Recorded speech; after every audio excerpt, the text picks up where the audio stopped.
Hello, I'm James Fitzsimons, and welcome to the Career Scoop, a podcast all about career progression, advice, and experiences aimed at assisting those who are in career transition.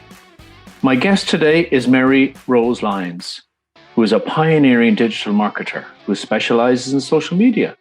She has always been at the cutting edge of developments as they happen, ever since she founded her business Brightspark back in 2003. She is one of the few Irish members of the International Academy of Digital Arts and Science, and she has won international awards for her work, including ones from the United Nations for e-government and open data. Maryrose works with senior management teams to advise in digital marketing and social media strategy, and with marketing teams to mentor them to deliver results. She has worked in the tourism industry for both Tourism Ireland and Fáilte Ireland, with lots of hotels, Dromoland, Cork International, Choice Hotels, as well as activities and excursions. She has manufacturing, professional services, and is currently busy helping retailers to step their game up and embrace e-commerce and social selling. Maryrose, you're very welcome to the Career Scoop. Thank you very much for having me, James. I'm delighted to be here. That's great. And you and I met online a number of maybe it's a year ago, when I was really looking to pivot our business before we started the Career Scoop. And we're on now Series 6 now. And you helped me in understanding kind of the new social media way and how you do things around that. So you might share with the viewers just a quick overview of your career to date, highs and lows. What are you most proud of? Any stories, any funny stories you want to share with us? Well, obviously working with you was one of my proudest moments. I have to say though, working with you and the other group that I worked with last summer as part of a kind of a government mentoring scheme really restored my faith in social media, because I'm a social media specialist. I'm a strategist. I'm digital marketer through and through. And when the pandemic hit in March of last year in 2020, I was frozen literally with a feeling of, oh my God, what I do in the world is so unimportant. It doesn't have any meaning. And I was literally going into my office at home every day and not putting fingers to keyboard, because I just didn't see how what I did had any meaning. And then when I started working with people like yourself, and I was helping lots of businesses do that dreaded pivot, but also to really step up and change the way they do business, that re-inspired me to keep on doing what I do. And for that, I thank you, because all those conversations, which, helped you a little way, they also helped me as well. So I would want to start by saying that. How did I get into what I'm doing? Well, I started out a very, very long time ago. I got one of those milk round jobs straight out of Trinity. And I was whisked over to the City of London, completely unaware of the class system and the whole male bastion that was the City of London at that time. We're talking early 1990s here. So I got a job in Kleinworth Benson, which I was very excited about at the time. And I was put into the corporate finance department. And I'm a creative visual thinker. And anyone who knows corporate finance, it isn't really that. It's kind of very blue, kind of technical. I'd be much more yellow in terms of that, that insights personality kind of profile.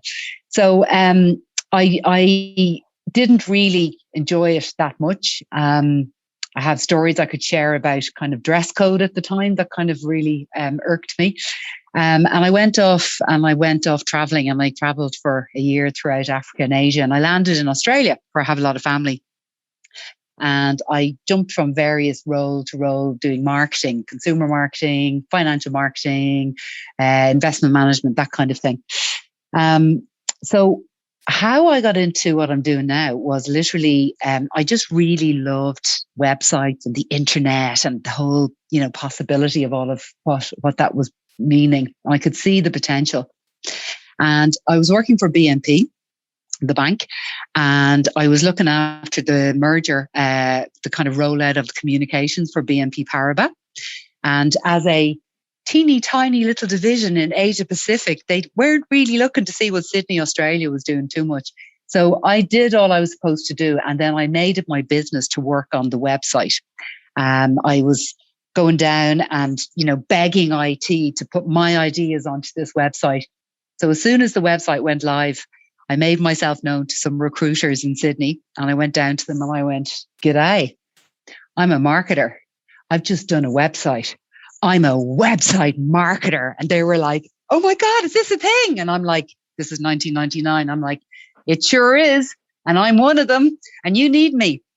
And that's how I got into what's now known as digital marketing, but we called it then internet marketing. And we made up a lot of stuff of what should be done. And that stuff has kind of now since evolved into like user experience, which is a kind of a science. So copywriting, how you adjust your copy for the online environment, all of that stuff. I was doing it from the early days, and I'm still doing it, and I love doing it. And I just adore the fact that what I'm doing in my job this year is different even to what I was doing last year, 3 years ago, 10 years ago, 18 years ago, because the business is going to be 18 this year.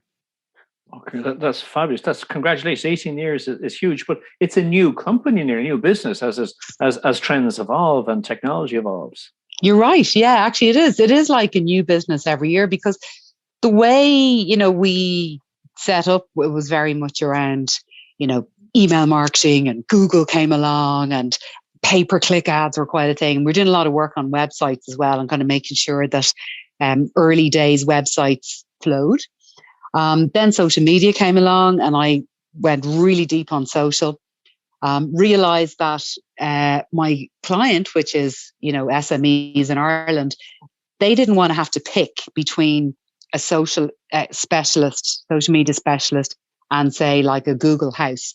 So that's when I kind of brought back in the talent for the Google side, and we now continue to offer digital and social. So it's constantly changing and pivoting. And I love the fact that I love the fact that it changes all the time. So at the moment, I'm very bullish on WhatsApp as a messaging platform to replace SMS and email.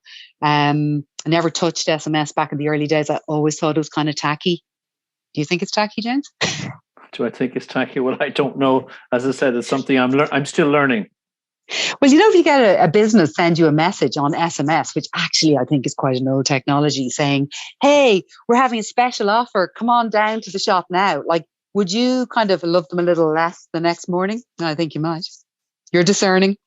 Yeah, well, I might think, well, first of all, I'm worried about the cyber. I've been kind of just be careful what you press the link on or what you look at, or if it is a company. Yeah. That's my first. That's, believe it or not, is my first response to anything by text. That's a good response from someone I don't know, for a very good reason, because I've been on projects where I've come in after a hack has happened, and that's not pretty. And that, in a financial services company in particular, wasn't pretty at all, because there's all regulatory issues that flow out of that. So that's the bit where, and maybe my generation, I'm a bit older, so maybe I'm a bit nervous.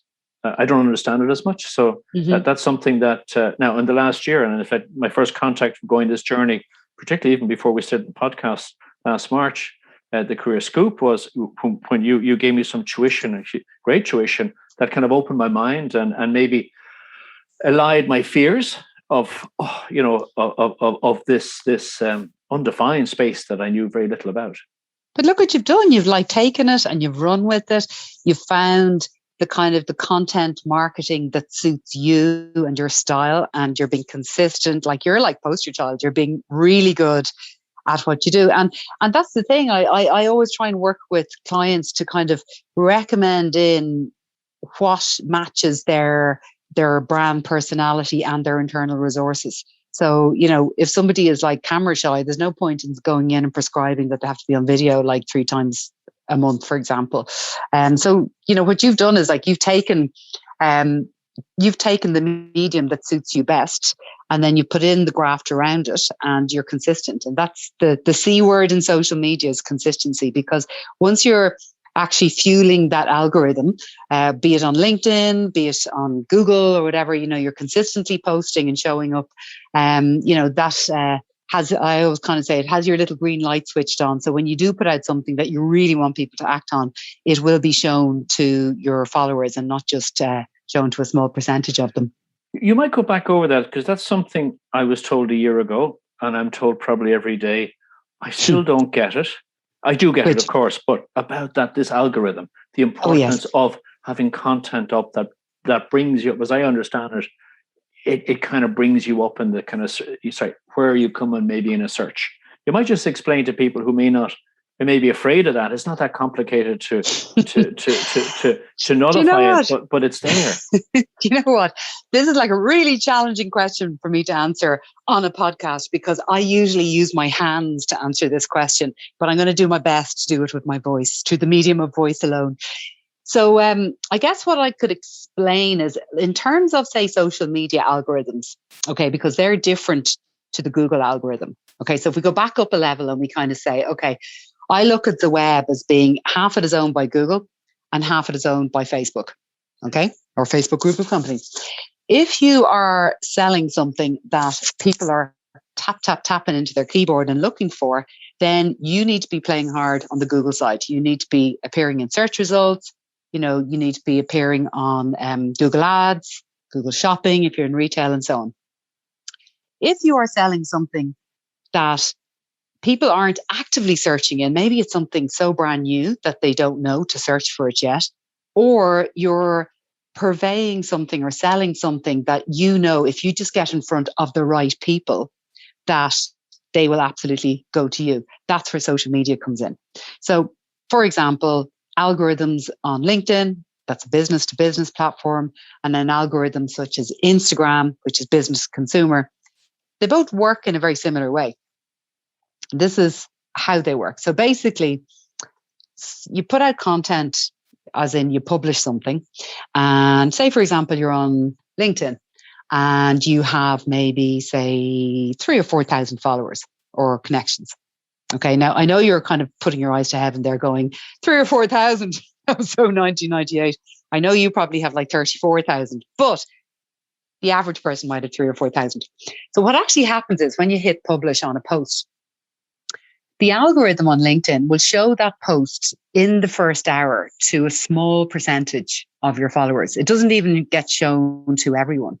So assume about, say, 10 or 15% see the post. So in the first hour, if people engage with that post, or if they, like, in other words, if they comment on it, comments on LinkedIn are worth more these days than likes or shares. So people comment on it in the first hour, that sends a message to the algorithm that actually this content must be pretty good because people are commenting on it. And then it will kind of open up and it will show your post to slightly more people. So it's kind of like, this is where I need to do my hand in a kind of a circle. Anyone listening, just imagine me doing a circle. So as the circles get bigger, that's where you're getting more engagement with the post, and the algorithm is like releasing it out further and further and further. Now, you can help your post to go even further by attaching hashtags to it. So that means that even people who don't follow you, but they do follow the subject of the hashtag, they might see your post. They might engage with it. They might help it to go further. So it's really understanding this that enables you to do really well at social media. So when I have people come to me and they say, I'm doing it all. I'm posting on Twitter, LinkedIn, Facebook, Instagram, and not getting any results from it. Well, the reason why is because they're probably publishing all things to all men and not being effective. So one of the first things I'll do when I come in and work with clients is to basically stream it back and get people doing really good stuff on one platform or maybe two, and actually getting real business benefit from it. Does that answer the question? That really does, because again, it's something I hadn't really always wanted to know. I hadn't appreciated that you're kind of rewarded for doing a bit more. That's what I'm hearing by the algorithm. Yeah, absolutely. And if your content is authentic's the wrong word. I think that I know authentic's a great word. It's in a sense, but it's used a lot. But that people say, that's interesting. It pushes it out. I hadn't really appreciated it. My own thinking was, once you put something out, it kind of went to all your network per se. No, not at all. No, okay. You have to earn that right. And that's why, when you think about the amount of work in creating, say, a single piece of video, and then scheduling that in and crafting your caption and putting your hashtags out, if you're doing that and you're not getting the results on it, it can be so disheartening, But if you're doing that and you are getting the results from it, the results can be massive and amazing, So yeah, so it's a case of kind of being really clear on who you're talking to, what you're talking to them about, and just showing up and doing it again and again and again.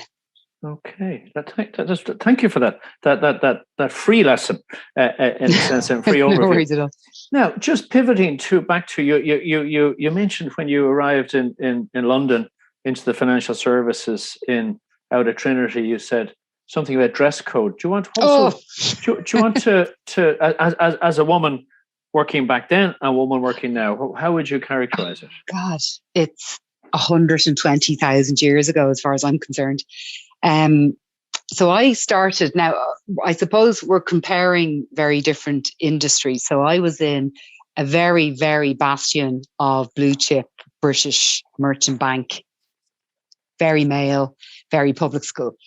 And at the time, women were not allowed to wear trousers.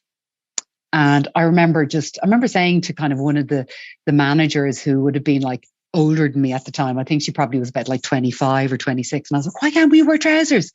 And she was like saying that, well, Slaughters and Nay women are starting to, so we might be allowed soon. And I just didn't get this, be allowed. And why can the men wear trousers? I thought, don't be ridiculous. I was taken aside by someone who I really liked. And she was mortified. She had been told by one of the directors to tell me that I was wearing skirts that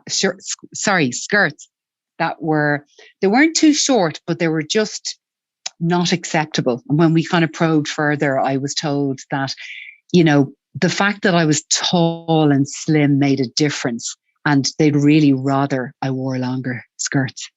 It was like as if I got this message that like males were these kind of animals who were to be contained in the workplace, that women were allowed to be there, but we had to be sort of shady and not colourful and blending into the background so as not to upset the males and their concentration at work. And to me, that just smacked of the most lunatic thing I've ever heard. And I left Clymer Benson and I went to work I worked for an investment management house in London. And then I went out to Australia, and I just couldn't believe the difference in Australia in like, oh my goodness, you can wear a dress with short sleeves because like the climate is so hot. You don't have to have like a shirt buttoned up to the neck. And, like the royal family, we had to wear tights in summer. That was part of the rule. You couldn't have any bare skin. So just all of that rules just seem so antiquated now. My profile picture for LinkedIn up until very recently was me in a gold lame shirt because that's what I choose to wear to work these days. And that's what you get. So I think if you turned around to a 21-year-old straight out of Trinity now and told her she's not allowed to wear trousers, and actually would she mind wearing longer skirts and possibly of a darker colour, I don't think she'd accept it. And I think that's right, because I think things have changed. It just seems so antiquated. It makes me feel old to think that I lived in a time when I was treated like that. Yeah, it's funny. I remember my cousin, when she got married, she had to leave the bank because she got married, and that was in the 70s. She had to give up her career. Gosh, and that's maybe she got married maybe in the early 70s. Wow, and that's it's not that far. It's not that far ago. And you see that's another thing. But on a positive, sorry to cut across you. But on a positive, what I love how things have changed. I had an intern working for me there a couple of years ago. We're talking about maybe 6 years ago or so. And he was constantly telling me about his partner, and him and his partner were going to move in together, and and they got a dog. And the way when you're working with people, the stories of life and so on. And I remember saying to him, you are so lucky, because even 10 years beforehand, he wouldn't have been able to be so openly out and happy in himself and sharing of his own lifestyle in the way everyone else can. So, that's another way where I think things have really moved on, in that, if people are gay, they can be openly gay. It's not like in the industry I work in, it's definitely not going to kind of hold you back in any way. And we were laughing in Bright Spark a few years ago where there was one point where there was 4 of us, and me, I was like the ethnic minority because I was straight, white and middle-aged So I was this unusual kind of character. Everyone else was much more colourful and vibrant. And I think that's the way it should be in work, that you can kind of bring in who you really are and be accepted for who you are. That's great. So would you perceive, are we there yet? I don't believe we are from what I hear. No, I don't think we're there yet. We've a long way to go. And what needs to happen? You're just curious. What needs in to your happen? opinion? And see, I'm not a very good person to answer that question, because I've been working for myself, charting my own path for the last 18 years. And I have so much respect for friends and family members, mainly friends, actually. Most of my family are self-employed, but, people who work within large corporates and thrive and succeed and know how to play all those games to win. So I think they are the people who can answer the question of what needs to happen, because coming from my small little bright spark, little flat culture, very accepting of who you are, like, we're probably more of a minority than the norm. But I think there's a lot more like us out there, and things are really changing. But is there a door now, considering like a year ago, it is a year ago, that suddenly stuff could be done, like payments for furlough could be made in the space of a week, which before that was said they could never happen. Anything can, my belief is that now it just shows that if there's enough pressure brought to bear, changes can happen much quicker. Do you think that's more, it's a better space now for that to happen, considering what we've all been how we've all evolved over the last year? Absolutely. I know I'm a kind of a utopian idealist at heart, hence I'm working in the internet. I really would love to see us take, some major strides forward in our culture and in our education system, for example. Okay, so, now is a chance that we could actually have a serious conversation about the Leaving Cert. And does it have to be a written on paper exam? And does it have to be a test of memory? Why don't we use this opportunity now, instead of when pandemic is over, going back to, okay, well, it's the Leaving Cert.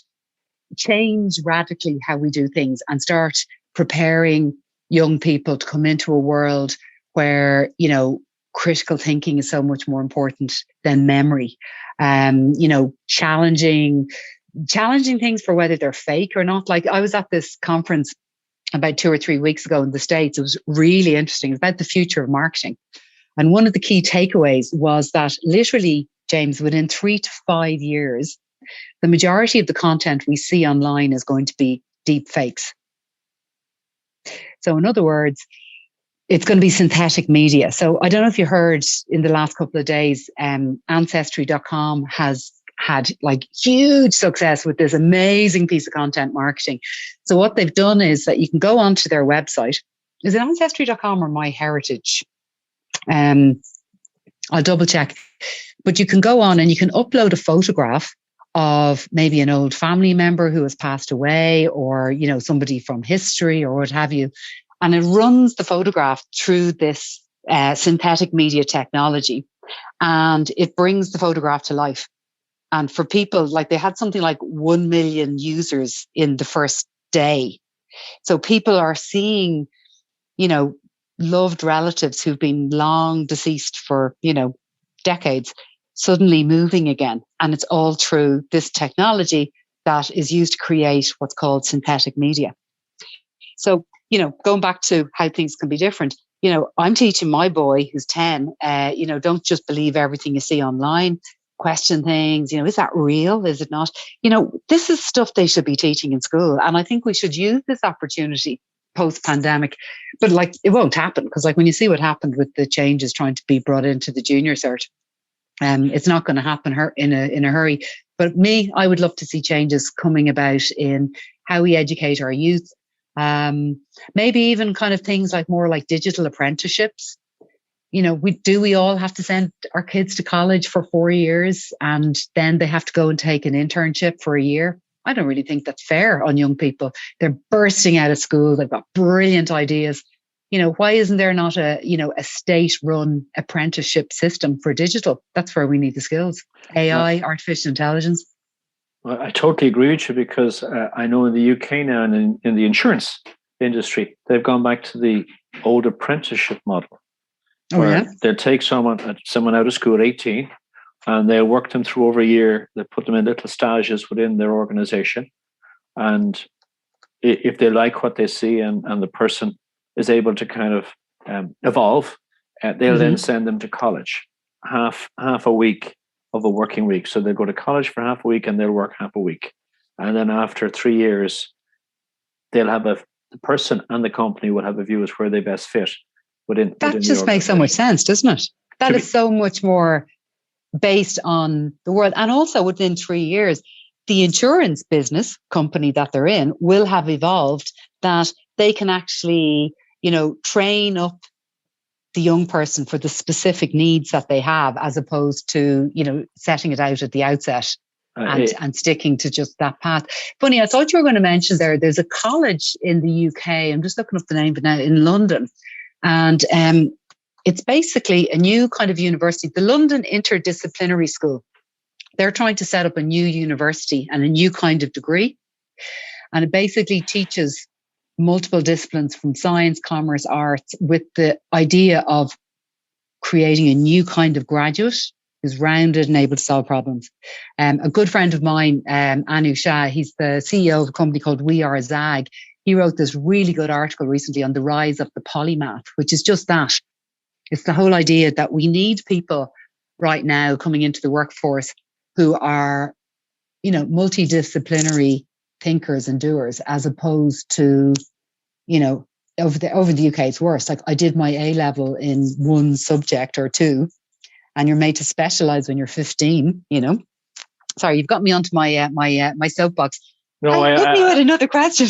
No, I can understand. And obviously, your son being 10, this is ahead of you. I'm lucky my kids have been through the system, but I would 100% back everything you've said there. I think it will take a brave minister to do that, because there are vested interests. But I think I have huge respect for teachers, by the way. Teachers everyone remembers their best teacher who helped them maybe see the world in a slightly different way. That's true. Just quickly on to networking. Obviously, you have your own business, and then obviously you're helping your clients kind of network, as I would see it. Now, I'm using that out of context in the sense of making them visible and helping them connect with third parties or fourth parties online to hopefully make relationships and maybe do commerce. But what's your view on networking? How have you done it, and how do you do it now? Well, I do love and I'll work the room, baby. And I love the different circles in a pre-pandemic world that I used to operate in. So I could kind of go to kind of events that were full of my own tribe. I'm sure it's the same for everyone, where I'm kind of geeking off on my subject matter with them. And then there's other events where it's more kind of buyers and potential clients, where you're kind of enjoying discussions in a kind of a different way. So I was a very active member of Dublin Chamber of Commerce. I also am a member of the Marketing Institute. I love the Learn Inbound events, DMX. I go to pretty much a lot of events around my industry, and I speak at a lot of events as well. But what I've done since lockdown, or since the pandemic hit, and if anyone's listening and they'd like to join me for a lunchtime session on a Friday, what I've been doing is having Zoom calls with kind of people I want to just chat to, or people I know from business and networking who I just haven't seen in ages. And we put in a time to do a lunchtime call by Zoom on a Friday. But the rule is you have to be sitting at your kitchen table eating your lunch. So it's kind of simulating having lunch with people. And it's been great. It's just like catching up with, people people I know from my industry who I haven't chatted to in ages, or, clients from, 7 or 8 or 9 years ago, checking in how they're doing. It's been really, really good. So it's been actually one of the good things that's come out of pandemic for me, is making all these connections again, and, still having the whole thing of having the lunch, having the chat, and, it's just, 50 minutes or an hour. So if anyone's listening and they're free on a Friday, do by all means get in touch, and let's put it in a time and meet as humans and I'm sure we'll find something where we can kind of have an interesting discussion. Actually, there's a whole new type of social media that's huge and evolving this year, actually. And I don't know, James, if you've tried anything like Clubhouse. Have you heard about Clubhouse? I have heard about it, yes. Actually, I read about it in an article, I think, in a US newspaper. And like-minded people kind of come together. Is that it? Yeah, like, okay, my kind of take on it is Clubhouse to me is a bit kind of bro. It's a bit kind of, especially now since people like Elon Musk and Barack Obama and all those people are reportedly there. It's a lot of kind of,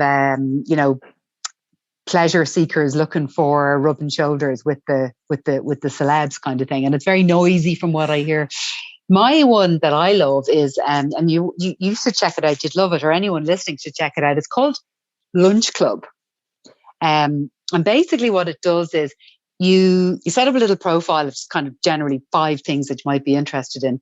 And on a Monday, it sends you a little email saying, hey, are you free for lunch this week? And you can pick your time. So like you can go for like lunchtime on a Thursday or 5 o'clock on a Thursday, or, kind of times that suit you. And once you pick your time, it then sends you a connection and it matches you with someone. And basically both of you get a little look at each other's profile and you can click to say, yeah, I'm going to go ahead with it. And then it sends you a Google Hangout link and you go on to Google Hangouts and you have a conversation or like a face-to-face video chat with someone that you have been matched with. And all I can say is I wish that dating sites used the same matching technology as Lunch Club, because the matches I've got have all been really interesting and enjoyable. And, we've had follow-up conversations and it's just been really, really good. So definitely check it out. It's called Lunch Club. Well, I love that idea because what my job is still as a recruiter, but one of the benefits, great privilege to talk with lots of people every day, but it's not in person anymore. And I miss that energy. Now you do have it online. And I'd say you do. Interesting people will always, they'll just grab you and maybe you talk a bit of work and then you'll say, what do you think of the football, or what's your view on this? Or and I like to listen because I learn an awful lot, and people who are happy to share. It's very interesting to get a different viewpoint and get an opinion. Now that sounds really. I hadn't to be honest. Again, I hadn't. I'm unaware. I thank you again. I will look at this. I think, and I love the Friday lunchtime. You might sign me up for that. I like that idea because I'm thinking with that. I'm thinking of like my father-in-law is one of these quite incredible people. He's just 96. Cool. Fully digitally literate on Excel. Oh, I love it. On Excel spreadsheets, is an MBE, fought in a war, is a fluent Italian speaker, and got a second jab today. So he's very happy this morning. Oh, brilliant. So he's probably now free from his house and free to go out and stroll. And Zoom friendly and understanding. But cool. Here's a man. If my mother is listening, take note, please, Rosie Walsh in Clontarf. Here's a man who has so much to share to someone who, and been through war and been bombed, and he fought against he fought on 2 fronts in the war, came over here in 1970 and stayed here. The only thing I can tease him, he's refused to get an Irish passport, so we were teased him about in Brexit that he'll have to go to the back of the line, but I suppose when you fought for your country, you don't go for another. My point is that such a rich human, a hugely rich human, in the sense of like his 21st birthday party in Shanghai in 1946. So wow, those sort of while there was a little civil war going on between the Reds and the Whites in China. So you have these people who he was still drinking champagne and at a glittering affair, probably. Well, he told a story, whether I should share this or not. So the lads got him a case of beer. It wasn't a case in a sense, but in modern terms. But there was a Russian guy who they still think was a spy from the KGB who spiked his drink with vodka. So I think he felt a little bit weary the next morning. Let's put this for the next morning as he woke up under a shower because it's so humid over there in that sense, But but for people like that, I'm really also thinking for people who are brilliant, who have been isolated because of their age or and who are stuck at home, who have so much to give, who are very social. I think something like this that would be hugely Well, important. there was another one. There was another one called Dial-Up, and for that, it was just done by phone, and it was literally launched to deal with people living alone in the pandemic. And it was literally same kind of thing. You choose your subject, whether you're like writer, reader, artist, all this kind of stuff. And it would match you literally with anyone in the world. And your phone would ring at whatever time you'd choose, and say like 1:00 on a Thursday. And you'd end up having a conversation with someone at the other end. Like I got a lot of people based in the Middle East and India. And you can kind of like, you can decide if you're going to stay on and chat for a while, or else you can kind of just end it. But I just love the kind of connectivity with people. And that's where I think that's what I always loved about the internet from when it came about first. Like I'd be a bit of a web utopian. I'd be a bit of a, the web can bring us brilliant things, and, record all those stories of those people. And, there was a brilliant program that was done a few years ago. I think Dublin City Council were involved with it, where they somebody was involved in recording stories of old people who lived around North Wall. And then it was a kind of a podcast path. So you could actually listen to it as a podcast while walking the streets around Docklands. Wow. And listening to, the old accents kind of saying, when the ships used to come in and so on. Like that to me is beautiful use of technology and stories and people. So the oral history is captured. Yeah, exactly. Okay. But the thing that Google themselves did for the 1916 Rising, they had this Google Maps overlay, and they just did this as a kind of a give back, where you could open up Google Maps and listen to this audio, and it had like the story of the 1916 Rising, and then it would say, okay, go down the road, turn right, and you'd be walking along the quays. So I was trying to do it with someone on a particular Saturday afternoon, but the problem was the distance between the different locations of 1916, we were down around kind of Dublin 8 direction, and then we had to go down to Boland's Mill, and we were just kind of going, we're in Dublin 8, and there's so many good pubs with Guinness. We'll just go in here and we'll listen to the rest of the audio. So we didn't complete the walk. So next time, Google, you're doing something like that, maybe provide some transport as well. That's great. What advice would you give? And I think we've maybe probably touched on it, to that maybe 18-year-old who falls out of the system now and is a bit disillusioned, or that 22-year-old who might fall out of, if they're lucky to go to third level. Mm-hmm. What advice would you, and I think we've covered a bit of it, but what would you, how they kind of breathe and maybe see what's in front of them? Well, I got two pieces of advice. One piece of advice would be, and this is probably a really hard thing for them to do. It's like, find the thing you really love to do and let that be your niche, and then do it. And again, remember I said about consistency. So go and do it consistently. So when you look at, like, say, all these, say, Instagram or TikTok influencers, and, we hear the stories of how much money they're making. And, there's a guy, I was at this conference I was at in the States there the other week.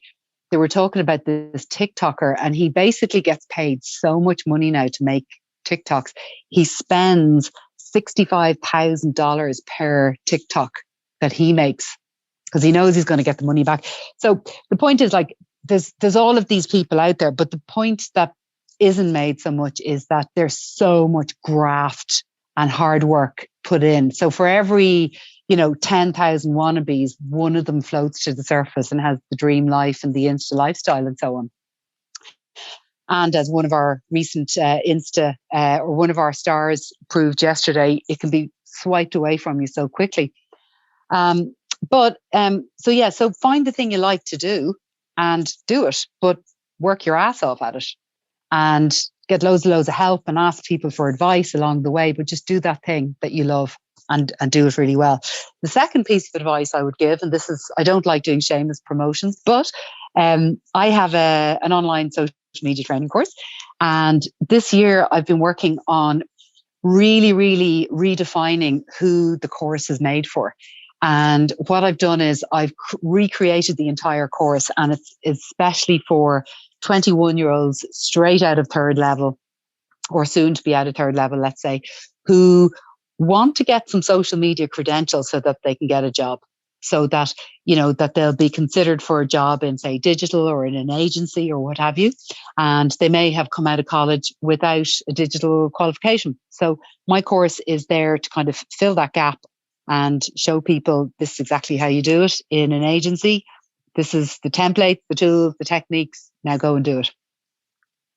That's wonderful advice, and this is very honest with me. My daughter did do that course, and she's been speaking hugely of what she's learned and your particular style, but what she's learned and the common sense. But it is down to graft. You've got to put it in, like anything you do in life, to kind of get it out, and you can't just turn up and not do the work before as you turn up and over. That's some very good advice. So Mary, just to finish, Maryrose, to finish off here. Normally ask people to say what five words to describe your career, but what would you say 5 words on the change in a year in what you do? Ooh, okay. 5 words on the change. Okay. E-commerce and social selling. Can I put them as one? Yeah. And that is really just speaking to the fact that we are all shopping online in ways that we have never done so before. And for an entire generation of retailers, they have been forced, but they have responded to it. They have literally, that expression about, the tide comes in and all boats float or they rise. A lot of them have really responded and they've stepped up big time. And I have to say, the Enterprise Ireland COVID-19 retail scheme grant has been such a game changer in this regard. So I've worked with several recipients of that. And basically, the fact that they can afford to get strategy and thinking and invest in their site and their marketing, it's just such a game changer. It's just really, really pivoting them forward to be able to respond to challenges going forward. So that's one. I don't think I'll bore you with 4, but let me see what else. Well, let's go for 3, because I'm provoked about those online social that we talked about the lunches and things like that. I thought that's audio, yeah. So audio social, that's huge. Okay, so we know that audio is coming in. Like we're all using our voices more. People are using, like kind of when you're optimizing websites now, you've got to think about the kind of voice search that kind of people use as opposed to type search. And that's now really crossing over into social media. So, yourself, podcasts are huge and they're having a massive moment. But then moving into this whole idea of like Clubhouse and Lunch Club and so on, it's much more about kind of audio and personal. So that'd be number 2. Number 3 would be human. It's like there's a rush at the very, very kind of very large brand level to be seen to be associated with a cause, to kind of attach your brand to something that's meaningful. And this is because of the increased importance of humanity in business relations. And then it kind of comes down at a smaller level to kind of like small businesses like mine and yours and possibly some people listening. It's no longer, you no longer have to write about yourself in the third person. Like you're allowed to bring a little bit of humanity into your business communications. You're allowed to I always have the I am human line when I'm doing people's LinkedIn profiles. It's like after all the great achievements and all the awards, you can have the line that says, and I coach my local GAA team because I'm human. So being human, and that would kind of tie it nicely back to what we were talking about when I started my career back in the early 90s in London. I was basically being trained how not to be human. I was trained to hide my personality and hide everything that made me different to everyone else. And I'm so glad I had the courage to defy everyone, defy my mother, and step away from the pensionable job and step into something where I could find the thing I love to do, put in the graft, and get great enjoyment. Gosh, profit. I really love. Well, profit is both ways. There's obviously financial profit, but there's also energy from people, which I think is probably more valuable in a funny sort of a way. But people might. That's true. I love that last. Love the 3. I love the last line about be yourself and do that line of go and jump off the cliff and you will figure it out on the way down. Have a bit of courage. Yeah. Maryrose, I want to thank you so much for giving me your time today. And I'm sure our listeners will get great, I think a great energy from this conversation. Good. I'm glad. Thank you very much for having me on. And if anyone wants to hook up for an old Friday kitchen table lunch, you can hit me up on LinkedIn, Maryrose Lyons. You can get me on Twitter, Instagram, get me on all the places. I just wear a slightly different flavor on each platform depending on who I'm being that day. That's great, Maryrose. Thank you so much for your time. Thanks a million. Bye. Thank you for listening to The Career Scoop, brought to you by Elevate Career Advice and Elevate Executive Selection, Dublin and Bermuda. I'm James Fitzsimons, and I hope you've enjoyed listening. Join us next week for more episodes of The Career Scoop. Hope to see you there. Bye.